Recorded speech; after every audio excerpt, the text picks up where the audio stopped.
Hello बच्चों, चलिए प्रश्न को पढ़ते हैं। इसमें लिखा है एक रैखिकता ध्रुवित वैद्युत चुम्बकीय तरंग जो E बराबर ई आई कास के जेड ऋण ओमेगा टी द्वारा निरूपित की जाती है बच्चों। तो किसी अनंत विस्तार की पूर्ण परावर्तक दीवार पर आपतित होती है जो कि बच्चों जेड बराबर ए है हमारा, इस पर स्थित है बच्चों ये दीवार। तो यह मानते हुए कि दीवार प्रकाशीय रूप से अक्रिय है, तो परावर्तित तरंग को हम किस प्रकार से लिख सकते हैं ये बच्चों हमें बताना है।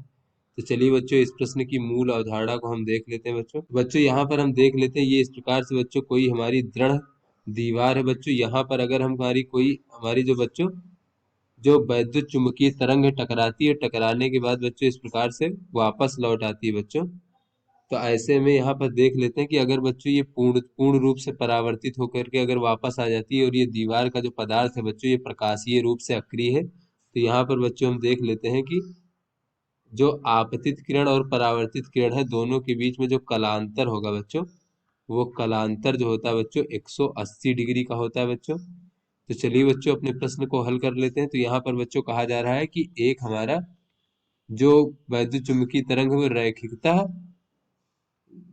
ध्रुवित है बच्चों, और उसका मान दिया गया है ई बराबर ई आई कास के जेड ऋण ओमेगा टी।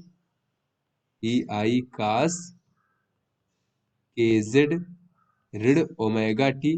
बच्चों ये जेड दिशा में इस प्रकार से जा रहा है। उसके बाद फिर बच्चों जेड बराबर ए पर कोई हमारी दीवार स्थित है बच्चों, जेड बराबर ए पर, और ये जेड दिशा में तरंग जा रही थी इस प्रकार से। उसके बाद बच्चों ये टकराने के बाद ये वापस बच्चों परावर्तित होने के बाद इस प्रकार से लौट आती है। तो बच्चों इनमें जो कलांतर हो जाएगा वो 180 डिग्री का हो जाएगा बच्चों। तो यहाँ पर जो हमारी परावर्तित होने के बाद जो आ रही है उसका अगर हम समीकरण लिखें बच्चों, तो यहाँ पर वैद्युत क्षेत्र की दिशा विपरीत हो जाएगी, जिसे बच्चों हम ऋण लिख देंगे, ऋण ई आई।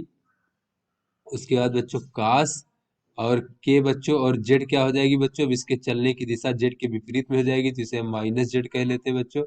और ऋण ओमेगा टी और धन बच्चों 180 डिग्री का इसमें कलांतर आ जाएगा इस प्रकार से। तो यहाँ पर बच्चों देख लेते हैं ये ई आर मतलब हो जाएगा हमारा ऋण का ई आई कास, और बच्चों ये हमारा हो जाएगा माइनस का के जेड और माइनस का ओमेगा टी, धन बच्चों 180 डिग्री। तो यहाँ पर बच्चों अगर हम माइनस कॉमन ले लें इस प्रकार से तो ये धनात्मक हो जाएगा बच्चों। तो यहाँ से बच्चों ई आर का मान देखें तो ये हो जाएगा ऋण ई आई, और बच्चों ये हमारा जो कास 180 माइनस थीटा होता है बच्चों वो हमारा माइनस कास थीटा होता है।